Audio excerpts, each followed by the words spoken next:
नमस्कार, आदाब, सत श्री अकाल। कैसे हैं आप सब। मैं आपका दोस्त सागर दुबे स्वागत करता हूं आपके अपने प्लेटफॉर्म माधवी क्लासेस पर।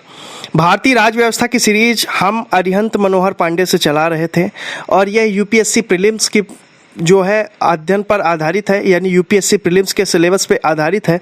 लेकिन अदर स्टेट पीसीएस के मेंस के लिए रामबाण भी है। बहुत सारे क्वेश्चन इसमें रखे रखाए मिल जाते हैं। इस कारण से जो मुख्य परीक्षा दे रहे हैं तो मुख्य परीक्षा के लिए बहुत सफिशिएंट है, प्रीलिम्स के लिए तो है ही और यूपीएससी प्रीलिम्स के लिए भी है और अदर स्टेट पीसीएस के लिए भी ये रामबाण सीरीज है। तो उसमें हमने पहला लेक्चर अपलोड कर दिया था और मनोहर पांडे की अभी ऑडियो वर्जन में कोई भी सीरीज़ यूट्यूब पे नहीं है। इस कारण से हमने ये पहल की है कि आपको बहुत कम समय में बहुत ज़्यादा डेटा पहुंचा दिया जाए।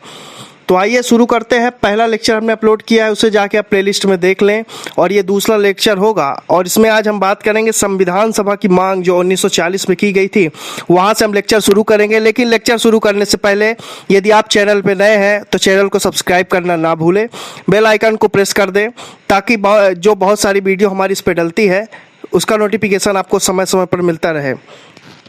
आइए शुरू करते हैं संविधान सभा की मांग। तो देखिए, जानते हैं 1940 में पंडित नेहरू ने इस मांग को मूर्त रूप प्रदान किया था और उन्हीं के प्रयासों के बाद हम देखते हैं कि कांग्रेस ने घोषणा की कि यदि भारत को आत्मनिर्णय का अवसर मिलता है तो भारत के सभी विचारों के लोगों की प्रतिनिधि सभा बुलाई जाएगी जो सर्वसम्मत संविधान का निर्माण करेगी। यद्यपि वर्ष 1940 में मुस्लिम लीग ने पृथक पाकिस्तान की मांग प्रस्तुत कर दी, किंतु फिर भी संविधान सभा की मांग के प्रति सहमत हो गई थी। वर्ष 1940 के अगस्त प्रस्ताव में ब्रिटिश सरकार ने भी संविधान सभा की मांग को पहली बार आधिकारिक रूप से स्वीकार किया था। यद्यपि स्वीकृति अप्रत्यक्ष तथा महत्वपूर्ण शर्तों के साथ थी, वो बात अलग है। फिर उसके बाद आप देखते हैं कि इसके बाद आता है क्रिप्स मिशन 1942 वाला, जो द्वितीय विश्व युद्ध के दौरान आप देखते हैं मार्च 1942 में ब्रिटिश सरकार ने प्रस्तावों की घोषणा के प्रारूप के साथ कैबिनेट मंत्री स्टेपर्ट क्रिप्स को भारत भेजा था। और इसमें देखिए प्रावधान क्या थे या इसके मेन पॉइंट क्या थे उसको जान लेते हैं, महत्वपूर्ण हो जाते हैं। तो इसमें मुख्य बिंदु थे, पहले आप देखेंगे कि भारतीय संविधान का निर्माण भारतीयों द्वारा निर्वाचित संविधान सभा करेगी। पहली बात तो ये रही इसमें। दूसरी बात रही, संविधान भारत को डोमिनियन स्टेट और ब्रिटिश राष्ट्रकुल के बराबरी का भागीदार देगा। तीसरी इसमें बात रही है, सभी देशी रियासतों और प्रांतों को मिलाकर एक संघ का निर्माण किया जाएगा। उसके बाद आता है कैबिनेट प्लान 1946 का। फरवरी 1946 में ब्रिटिश प्रधानमंत्री उस समय रहते हैं क्लीमेंट एटली, इन्होंने भारत में राजनीतिक गतिरोध को देखा और इसको दूर करने के लिए 3 सदस्य का एक शिष्टमंडल भेजने की घोषणा की। इसमें ब्रिटिश कैबिनेट के 3 सदस्य थे। लॉर्ड पैथिक लॉरेंस थे जो कि भारत के सचिव थे उस समय, भारत सचिव। सर स्टेपर्ट क्रिप्स जो कि व्यापार बोर्ड के अध्यक्ष थे और एवी अलेक्जेंडर जो कि एड मिलिट्री के प्रथम लॉर्ड या नौसेना मंत्री थे। इस मिशन को विशेष अधिकार दिए गए और इसका कार्य भारतीयों को शांतिपूर्ण सत्ता हस्तांतरण हेतु उपायों एवं संभावनाओं की पहचान करना था। कैबिनेट मिशन मार्च 1946 से मई 1946 तक भारत में रहा। उसके बाद आप देखते हैं अंतरिम सरकार का गठन होता है। 24 अगस्त 1946 की वो बात रहती है जब अंतरिम सरकार के गठन की घोषणा की जाती है और इसमें जवाहरलाल नेहरू के नेतृत्व में 11 सहयोगियों के साथ 2 सितंबर 1946 को सरकार का गठन होता है। मुस्लिम लीग आंतरिक सरकार में जो है या अंतरिम सरकार में बिल्कुल शामिल नहीं होती है, हालांकि उनके शामिल होने का विकल्प खुला रखा गया। अंततः 26 अक्टूबर 1946 को सरकार का पुनर्गठन होने पर मुस्लिम लीग के 5 प्रतिनिधियों ने शपथ ले ही ली। कांग्रेस के लीग के सदस्यों को शामिल करने हेतु अपने 3 सदस्यों सैयद अली जहीर, शरत चंद्र बोस, सर सफाद अहमद खां, इनको इस्तीफा दिलाया गया था ताकि मुस्लिम लीग के सदस्य जो हैं इसमें सदस्यता ले सकें। ये महत्वपूर्ण हो जाता है। और अंतरिम सरकार में जो है सम्मिलित होने के बावजूद भी मुस्लिम लीग ने संविधान सभा में शामिल होने से मना कर दिया था। ये महत्वपूर्ण बात हो जाती है। उसके बाद आप देखते हैं कि मुस्लिम लीग की अनुपस्थिति में ही फिर 9 दिसंबर 1946 को डॉक्टर सच्चिदानंद सिन्हा की अध्यक्षता में संविधान सभा का गठन किया जाता है और डॉक्टर राजेंद्र प्रसाद ने 11 दिसंबर 1946 को औपचारिक रूप से संविधान सभा की स्थायी अध्यक्ष का कार्यभार संभाल लिया था। मुस्लिम लीग ने संविधान सभा का विरोध करने के साथ साथ पाकिस्तान की मांग को और अधिक मजबूती से रखा। इस राजनीतिक गतिरोध को दूर करने के लिए एटली ने 20 फरवरी 1947 की घोषणा में कहा कि इस राजनीतिक अनिश्चितता को देखते हुए 1948 तक राज्य सत्ता भारत के जिम्मेदार लोगों को सौंप दी जाएगी। अंतरिम सरकार में जो प्रश्न पूछा जाता है कि कांग्रेस के सदस्य कौन थे और उनको विभाग कौन दिया गया था, तो जवाहरलाल नेहरू जो थे कार्यकारी परिषद के उपाध्यक्ष भी थे, राष्ट्रमंडल और विदेशी मामले इनके पास थे। डॉक्टर राजेंद्र प्रसाद जी के पास खाद्य एवं कृषि मंत्रालय था। वल्लभ भाई पटेल गृह सूचना एवं प्रसारण मंत्री थे। सरदार बलदेव सिंह रक्षा मंत्री थे। सी राजगोपालाचारी शिक्षा मंत्री थे। आसफ अली रेलवे मिनिस्टर थे। जॉन मथाई को उद्योग एवं नागरिक आपूर्ति मिनिस्टर रखा गया था। जगजीवन राम को श्रम मंत्रालय दिया गया था और CH बाबा को बंदरगाह एवं खान मंत्री बनाया गया था। जोगेंद्र नाथ मंडल को विधि मंत्री और गजनफर अली खां को स्वास्थ्य मंत्री, लियाकत अली खां को वित्त मंत्री बनाया गया था और आई चुंदरीकर को वाणिज्य मंत्री बनाया गया था, जबकि अब्दुल रब नस्तर को संचार मंत्री बनाया गया था। उसके बाद आता है भारतीय स्वतंत्रता अधिनियम 1947। 3 जून 1947 की माउंटबेटन योजना के अनुसार ब्रिटिश संसद ने भारतीय विधेयक का प्रारूप तैयार किया और इस विधेयक को ब्रिटिश संसद द्वारा बहुमत से पारित करके भारतीय स्वतंत्रता अधिनियम 1947 के नाम से स्थापित किया। 18 जुलाई 1947 को इस अधिनियम को सम्राट द्वारा स्वीकृति प्रदान की गई थी। आखिर जो भारत ये स्वतंत्रता अधिनियम था, इसके कुछ न कुछ तो प्रावधान रहे होंगे। आइए उन प्रावधानों को हम जानते हैं कि क्या प्रावधान रहे थे। तो सबसे पहली बात कि इसमें उपबंध किया गया था कि 15 अगस्त 1947 से 2 स्वतंत्र डोमिनियन स्थापित किए जाएंगे जो भारत और पाकिस्तान होंगे। दूसरी बात थी बंगाल और पंजाब के दो प्रांत बनाए जाने का प्रस्ताव किया गया। पाकिस्तान को मिलने वाले क्षेत्रों के अतिरिक्त शेष प्रांत ब्रिटिश भारत में सम्मिलित माने जाएंगे। पूर्वी बंगाल, सिंधु, पश्चिमी पंजाब और असम का सिलहट जिला पाकिस्तान में सम्मिलित होना था। भारत में महामहिम की सरकार का उत्तरदायित्व तथा भारतीय रियासतों पर महामहिम का प्रभाव 15 अगस्त 1947 को समाप्त हो जाएगा, ऐसी बात कही गई। पाकिस्तान तथा भारत के विधानमंडलों को कुछ विषयों पर कानून निर्मित करने का पूर्ण अधिकार होगा और इसमें ब्रिटिश संसद कोई हस्तक्षेप नहीं कर सकेगी, ये बात इसमें कही गई थी। भारत शासन अधिनियम 1935 तब तक इन दोनों डोमिनियन राज्यों को शासन चलाने में सहयोग देगा जब तक कि दोनों राज्य नए संविधान को अपना नहीं लेते हैं। अनिवार्यता के अनुसार अधिनियम में परिवर्तन किया जा सकता है, लेकिन इसके लिए गवर्नर जनरल की अनुमति आवश्यक होगी। प्रत्येक डोमिनियन के लिए पृथक गवर्नर जनरल होगा और उसे महामहिम द्वारा नियुक्त किया जाएगा।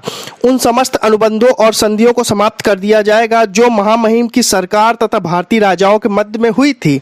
शाही उपाधि से भारत का सम्राट शब्द समाप्त हो जाएगा, ये महत्वपूर्ण प्रश्न बन सकता है आगे चल के। और भारतीय स्वतंत्रता अधिनियम 1947 को क्रियान्वित करने के लिए गवर्नर जनरल को अस्थायी आदेश जारी करने का अधिकार प्रदान किया गया।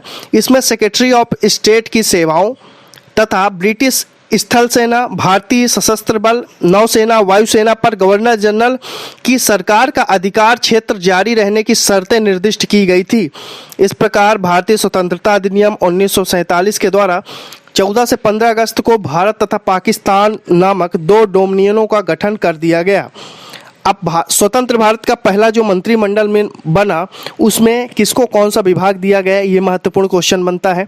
तो हमारे सबसे पहले जवाहरलाल नेहरू जो प्रधानमंत्री बने थे, इन्हें राष्ट्रमंडल तथा विदेशी मामले भी मिले थे और वैज्ञानिक शोध का मंत्रालय भी इन्हें प्राप्त हुआ था।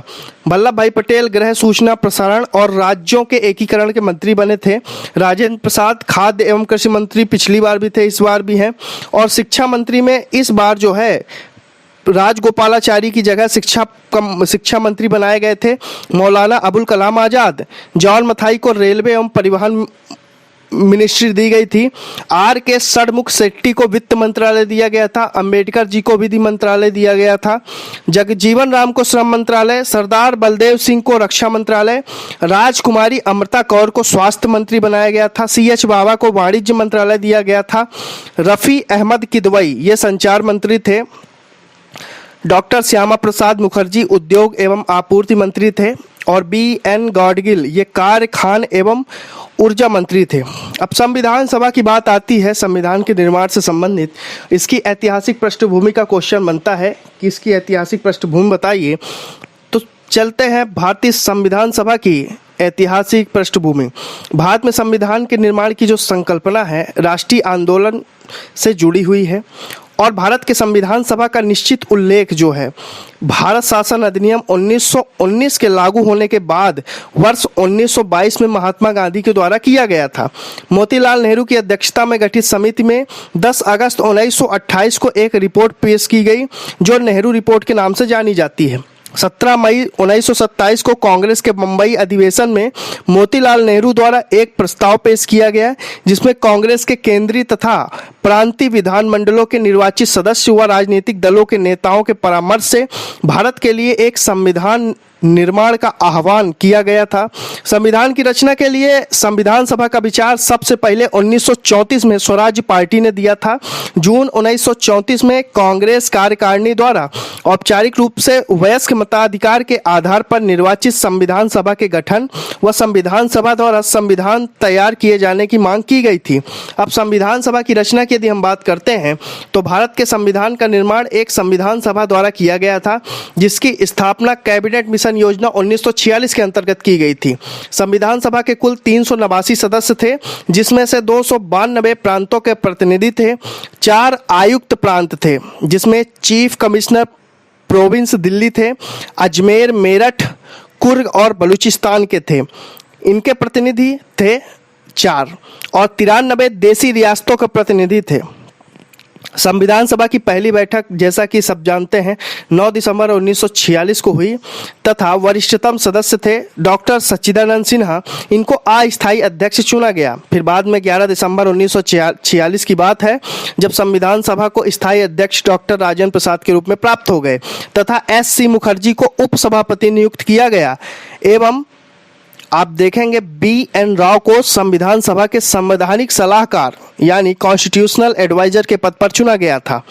संविधान सभा की जो स्थापना है वास्तव में कैबिनेट मिशन योजना 1946 के अंतर्गत हुई थी और उसके कुल जो सत्र हुए थे वो 11 सत्र हुए थे। संविधान सभा का पहला सत्र लगा था 9 से 23 दिसंबर 1946 को और 11वां सत्र लगा था 24 से 26 नवंबर 1949 को और हस्ताक्षर के लिए बुलाई गई विशेष बैठक हुई थी 24 जनवरी 1950 को और यहाँ से जो है संविधान सभा का पूरा मसौदा तैयार होके लागू होने के लिए प्रेरित हो चुका था। और इसके बाद 26 जनवरी 1950 को हम देखते हैं फाइनल रूप से संविधान सभा का एक बहुत महत्वपूर्ण काम देखते हैं हमारे संविधान का लागू होना पूर्ण रूपेण। देश का विभाजन होने के बाद देखते हैं कि मुस्लिम लीग ने संविधान सभा से अपने सदस्यों को वापस बुला लिया। इससे संविधान सभा के सदस्यों की संख्या 389 से घटकर 299 रह गई थी। इनमें से 229 जो थे प्रांतों के प्रतिनिधि थे, प्रांत प्रतिनिधि थे यानी राज्यों के प्रतिनिधि थे और 70 जो थे देसी रियासत के प्रतिनिधि थे। संविधान के निर्माण के लिए संविधान सभा ने 22 समितियों का गठन किया। इनमें से 12 समितियां मूल मामलों से संबंधित थी तथा 10 समितियां कार्य विधि संबंध मामलों से संबंधित थी। उपरोक्त 22 समितियों द्वारा प्रस्तुत रिपोर्ट के आधार पर डॉक्टर भीमराव अंबेडकर की अध्यक्षता में एक 7 सदस्यीय प्रारूप समिति जिसे ड्राफ्ट कमेटी बोलते हैं, इसने संविधान का एक प्रस्ताव तैयार किया जिसे जनवरी 1948 में प्रकाशित कर दिया गया। जनता को इस प्रारूप पर विचार करने तथा संशोधन बताने के लिए 8 माह का समय दिया गया था। कुल 7635 संशोधन सदन में पेश किए गए थे जिनमें से 2473 पर बहस हुई, उन्हें निपटाया गया। प्रारूप को जनता, प्रेस तथा प्रांतीय सभाओं के साथ विचार विमर्श के बाद विभिन्न सुझावों पर विचार करने के बाद संविधान सभा ने 26 नवंबर 1949 को अंतिम रूप से इसे अपना लिया तथा इस पर संविधान सभा के अध्यक्ष डॉक्टर राजेंद्र प्रसाद ने कर दिए हस्ताक्षर। इस प्रकार संविधान के निर्माण में 2 वर्ष 11 महीने 18 दिन का टोटल समय लगा। भले ही संविधान के अधिकांश भाग 26 जनवरी 1950 को लागू हुए परंतु नागरिकता, चुनाव, अस्थायी संसद तथा कुछ अन्य प्रावधान तत्काल अर्थात 26 नवंबर 1949 को ही लागू हो गए थे। संविधान की प्रारूप समिति के बारे में क्वेश्चन बनता है, चाहे तो आप मेंस में उठा ले चाहे पीटी में। तो देखिए संविधान की जो प्रारूप समिति इसका गठन कब हुआ था, एक क्वेश्चन ये निकलेगा। तो 29 अगस्त 1947 को हुआ था।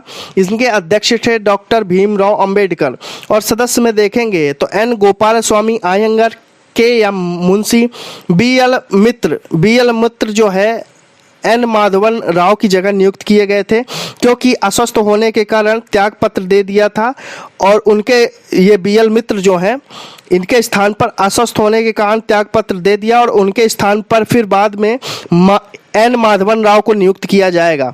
फिर उसके बाद डीपी खेतान थे, फिर उनकी मृत्यु जब हो जाती है 1948 में तो उनके स्थान पर टी कृष्णामाचारी को सदस्य बना दिया जाता है। तो देखिए 2 लोगों का स्थान रिप्लेस होता है। बीएल मित्र अस्वस्थ होते हैं तो उनकी जगह एन माधवन राव को नियुक्त किया जाता है और डीपी खेतान की जब मृत्यु हो जाती है 1948 में तो उनकी जगह टी कृष्णामाचारी को सदस्य बना दिया जाता है। और बाकी अल्लादी कृष्ण स्वामी अय्यर और मोहम्मद साद उल्ला तो कुल 7 सदस्य हो गए, ये ध्यान रखना है। 6 सदस्य और 1 अध्यक्ष, टोटल 7 लोग हो गए। संविधान सभा की कुछ कमियां भी थी जो कि मेंस का बेहतरीन क्वेश्चन बनता है कि संविधान सभा की कमियां बताइए, आलोचना करिए। तो देखिए सदस्यों का जो निर्वाचन है वयस्क मताधिकार के आधार पर नहीं किया गया था, अतः सही अर्थों में प्रतिनिधि संस्था ये थी ही नहीं। दूसरी बात है संविधान सभा का गठन ब्रिटिश संसद द्वारा पारित अधिनियम से हुआ था जो कि प्रभुसत्ता संपन्न संस्था नहीं थी, क्योंकि आप संप्रभुता वर्ड सुनते हैं, आंतरिक और बाहर फैसले लेने के लिए हम किसी के दबाव में नहीं होंगे, लेकिन जब हमारा संविधान लागू हुआ तो उसमें हस्तक्षेप किया गया था ब्रिटिशर्स द्वारा। इस कारण से हम प्रभुसत्ता को इतना हम स्वतंत्र नहीं मानते, यानी संपूर्ण प्रभुत्व अवस्था को उस समय नहीं मानते हैं। फिर संविधान निर्माण में टाइम बहुत ज़्यादा लग गया, 2 वर्ष 11 महीने 18 दिन का काफ़ी टाइम लगा और संविधान सभा में वकीलों की संख्या अधिक थी, अतः उनके द्वारा निर्मित संविधान में जो कानूनी भाषा का प्रयोग किया गया है आम लोगों के लिए समझना इतना आसान नहीं है, भाषा जटिल है। तो ये 3-4 कमियां निकल आती हैं। फिर उसके बाद जो उद्देश्य प्रस्ताव की बात होती है, उद्देश्य प्रस्ताव क्या है और उसके बिंदु लिखिए, 100 वर्ड का भी क्वेश्चन बनता है। उद्देश्य प्रस्ताव जानते हैं पंडित जवाहरलाल नेहरू ने 13 दिसंबर 1946 को प्रस्तुत किया था। ये डेट आप याद रखिएगा क्योंकि उद्देश्य जो है प्रस्तावना को भारतीय संविधान के दर्शन तथा संगठन का आधार स्तंभ माना जाता है। और इसमें प्रमुख बिंदु क्या थे जो चीज़ें मेंशन की गई थी, तो देखिए इसके प्रमुख बिंदु जान लीजिए। पहला था भारत एक स्वतंत्र और संप्रभु गणराज्य है। दूसरा, भारत ब्रिटेन के अधिकार में आने वाले भारतीय क्षेत्रों, देसी रियासतों और देसी रियासतों के बाहर के ऐसे क्षेत्र जो हमारे संघ का अंग बनना चाहते हैं इसका एक संघ होगा, ऐसी बात कही गई थी। तीसरा पॉइंट था संघ की इकाइयां जो है स्वायत्त होंगी, स्वतंत्र होंगी और उन सभी शक्तियों का प्रयोग और कार्यों का संपादन कर सकेंगी जो संघ को सुपुर्द नहीं किए गए हैं, यानी नहीं सौंपे गए हैं। संप्रभु और स्वतंत्र भारत तथा इसके संविधान की समस्त शक्तियों और सत्ता का स्रोत कौन है? जनता है, ये बात मेंशन की गई थी। भारत के सभी लोगों को सामाजिक, आर्थिक, राजनीतिक न्याय, कानून के समक्ष समानता, प्रतिष्ठा और अवसर की समानता, कानून और सार्वजनिक नैतिकता की सीमाओं में रहते हुए भाषण, अभिव्यक्ति, विश्वास, धर्म, उपासना, व्यवसाय, संगठन और कार्य करने की मौलिक अधिकारों की गारंटी और सुरक्षा दी जाएगी। अल्पसंख्यक, पिछड़े व जनजाति क्षेत्रों, दलित व अन्य पिछड़े वर्गों को समुचित सुरक्षा दी जाएगी। गणराज्य की क्षेत्रीय अखंडता तथा जल और आकाश में इसके संप्रभु अधिकारों की रक्षा सभ्य राष्ट्रों के कानून और न्याय के अनुसार ही की जाएगी। विश्व शांति और मानव कल्याण के विकास के लिए देश स्वेच्छापूर्ण और पूर्ण योगदान करेगा। संविधान सभा की प्रकृति की बात करें, क्या संविधान सभा की संप्रभुता का प्रश्न उठता है आपके मन में? या नहीं उठता है? तो उठना चाहिए कि प्रभुसत्ता का प्रश्न क्या था, क्या ये संपूर्ण प्रभु संपन्न थी या नहीं थी। आइए जान लेते हैं। संविधान सभा के गठन और उसके क्रियान्वयन यानी काम करने के तुरंत बाद संविधान सभा की स्थिति के संबंध में एक ऐसा विवाद प्रारंभ हो गया। विंस्टन चर्चिल ने संविधान सभा की वैधता को ही चुनौती दे डाली। इस पर संविधान सभा में काफी वाद विवाद हुआ। अंत में संविधान सभा के अधिकांश सदस्यों ने प्रतिबंधों और अनावश्यक विवादों को शांत करते हुए संविधान सभा की संप्रभुता पर बल दिया। इस संदर्भ में जवाहरलाल नेहरू का वक्तव्य थोड़ा अच्छा है, विचारणीय है, जिसमें उन्होंने कहा था, आज़ादी और ताकत के मिलते ही हमारी जिम्मेदारियां और बढ़ गई हैं। संविधान सभा इन जिम्मेदारियों को निभाएगी। संविधान सभा एक पूर्ण प्रभु संपन्न संस्था है। ये बात स्टेटमेंट बहुत महत्वपूर्ण है, ये ध्यान रखिएगा आप कि जवाहरलाल नेहरू ने कहा था कि संविधान सभा एक पूर्ण प्रभुत्व संपन्न संस्था है, वह देश के स्वतंत्र नागरिकों का प्रतिनिधित्व करती है और इस विचार के अनुसार संविधान सभा ने अपनी पूर्ण प्रभुता को प्रदर्शित करते हुए प्रस्ताव पारित किया है कि ब्रिटिश सरकार या अन्य किसी भी सत्ता के आदेश से सभा का विघटन नहीं होगा। तो ये इनके जो गुरूर को है, विंस्टन चर्चिल के जो गुरूर को है, जवाहरलाल नेहरू ने अपने स्टेटमेंट से तोड़ दिया था। तो ये महत्वपूर्ण हो जाता है और इस तरह के प्रश्न बनते ही हैं। उसके बाद आप देखेंगे कि संविधान सभा को तभी भंग किया जाएगा जबकि सभा स्वयं 2/3 बहुमत से इस आशय का प्रस्ताव पारित कर दे एवं संविधान सभा ने सभा का संचालन की पूर्ण शक्ति अपने निर्वाचित सभापति को दे दी। यह महत्वपूर्ण हो जाता है। तो 2/3 तो ऐसे भी नहीं करेंगे वोटिंग। संविधान सभा का प्रातिनिधिक स्वरूप क्या था? आलोचकों के अनुसार संविधान सभा में जनसाधारण के प्रतिनिधि यानी रिप्रेजेंटेटिव बिल्कुल नहीं थे, अर्थात उनके जो सदस्य हैं उनका चुनाव देश के सभी वयस्क नागरिकों ने नहीं किया है। यह ठीक है कि संविधान सभा के सदस्य वयस्क मताधिकार के आधार पर नहीं चुने गए थे, परंतु इसका अर्थ यह नहीं है कि हम संविधान सभा को प्रातिनिधिक संस्था नहीं माने। संविधान सभा में लगभग सभी संप्रदाय के प्रतिनिधि शामिल थे, तो हम इसे कैसे नहीं मान सकते हैं। फिर कांग्रेस की प्रधानता, कुछ लोगों ने कही कि हाँ कांग्रेस की प्रधानता थी इसमें। तत्कालीन भारतीय राजनीति के सर्वाधिक प्रमुख दल कांग्रेस ने संविधान सभा को अधिक से अधिक प्रतिनिधि रूप देने का प्रयास किया और संविधान सभा में अनेक ऐसे व्यक्तियों का निर्वाचन हुआ जो कांग्रेस से संबंधित नहीं थे, जैसे डॉक्टर भीमराव अंबेडकर, A.K. अय्यर, सच्चिदानंद सिन्हा, डॉक्टर श्यामा प्रसाद मुखर्जी इत्यादि। इन व्यक्तियों ने संविधान सभा को तकनीकी आधार प्रदान किया। संविधान के मूल स्वरूप का निर्माण करने, उसको दार्शनिक आधार देने तथा उनको उद्देश्यपूर्ण बनाने में इन व्यक्तियों तथा इनकी सामाजिक एवं व्यावसायिक पृष्ठभूमि की निर्णायक भूमिका रही। इस संबंध में सभा की सद्गुणता का प्रमाण यह है कि संविधान सभा के जो सदस्य लीग के टिकट पर चुने गए थे उन्होंने भी भारत के विभाजन के बाद भारत में रहना ही पसंद किया तथा उन्हें भी संविधान सभा की सदस्यता दी गई। लीग के प्रतिनिधि मोहम्मद सादुल्लाह प्रारूप समिति के सदस्य भी रहे हैं। तो कितनी अच्छी बात की गई है। कानून के प्रकांड विद्वानों का बोलबाला था, बिल्कुल सही बात है। संविधान सभा में कानून के बहुत बड़े बड़े विद्वान थे, जैसे K.M. मुंशी, कृष्ण स्वामी अय्यर, ठाकुरदास भार्गव आदि शामिल थे। यह सभी व्यक्ति ब्रिटिश संसदीय प्रणाली यानी ब्रिटिश पार्लियामेंट्री सिस्टम के बहुत ज़्यादा प्रभावित थे और बहुत ज़्यादा अनुभव रखते थे। साथ ही वे न्यायिक समीक्षा यानी जुडिशियल रिव्यू के सिद्धांत में भी आस्था रखते थे एवं मौलिक अधिकारों के भी समर्थक रहे हैं। आप संविधान सभा के वाचन जो हुए हैं, 11 वाचन हमने देखे हैं, सत्र देखे हैं। तो पहला वाचन तो 9 से 23 दिसंबर 1946 को हुआ। दूसरा वाचन चला था 20 से 25 जनवरी 1947। तीसरा वाचन हुआ था 28 अप्रैल से 2 मई 1947 तक। चौथा वाचन हुआ था 14 से 31 जुलाई तक 1947 में। पंचम वाचन भी हुआ था 14 से 30 अगस्त 1947। छठवां वाचन हुआ था 27 जनवरी 1948। सातवां वाचन हुआ था 4 नवंबर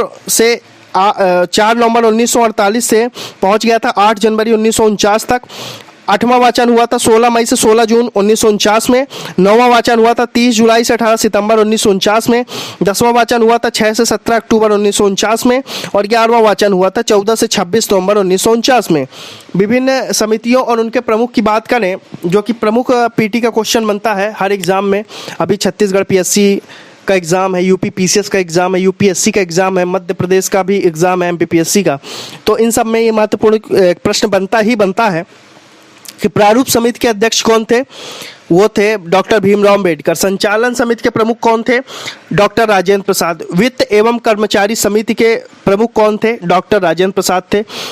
प्रत्यक्ष पत्र समिति के अध्यक्ष अल्लाद कृष्ण स्वामी अय्यर थे। सदन समिति के अध्यक्ष कौन थे? बी पट्टाभी सीतारामैया थे। कार्य संचालन समिति के अध्यक्ष K.M. मुंशी थे। का से कार्य, के से K.M. ठीक है। तदर्थ झंडा समिति के डॉक्टर राजेंद्र प्रसाद थे। संविधान सभा की कार्य समिति के अध्यक्ष थे श्री G.V. मावलंकर। प्रांतीय समिति के प्रमुख थे जवाहरलाल नेहरू। मूल अधिकार, अल्पसंख्यक जनजाति एवं दूरस्थ क्षेत्रों के लिए सलाहकार समिति के प्रमुख कौन थे? तो मूल अधिकार के प्रमुख पहले सरदार वल्लभ भाई पटेल थे। अल्पसंख्यक के भी प्रमुख थे। अल्पसंख्यक मामलों की जो उप समिति बनी थी उसके कौन थे? तो उसके थे श्यामाचरण मुखर्जी, एस.सी. मुखर्जी थे।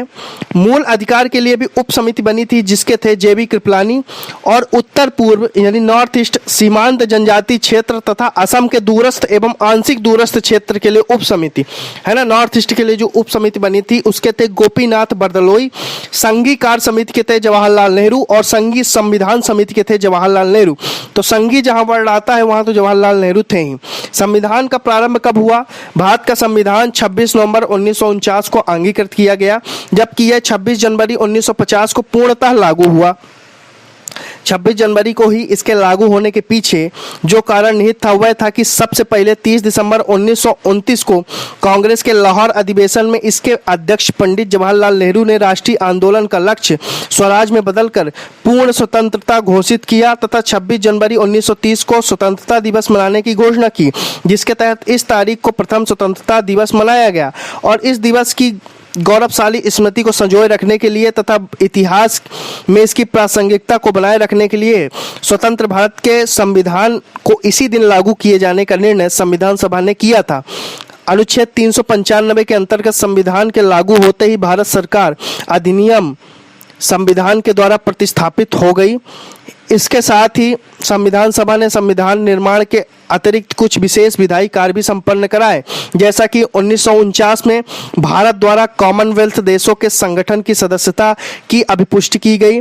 22 जुलाई 1947 को राष्ट्र ध्वज स्वीकार किया गया। कब? 22 जुलाई 1947 को। 24 जनवरी 1950 को राष्ट्रगान स्वीकार किया गया, और 24 जनवरी 1950 को 3 चीजें स्वीकार की। पहला राष्ट्रगान, दूसरा राष्ट्रगीत, और तीसरा 24 जनवरी 1950 को राष्ट्र के जो प्रमुख राष्ट्रपति थे वो बने डॉक्टर राजेंद्र प्रसाद, इनका निर्वाचन किया गया था। तो ये चीज़ें प्रमुख हो जाती हैं। इसके अगले सेशन में हम मिलेंगे भारतीय संविधान की प्रस्तावना एवं विशेषताओं में, जिसमें हम प्रस्तावना को देखेंगे।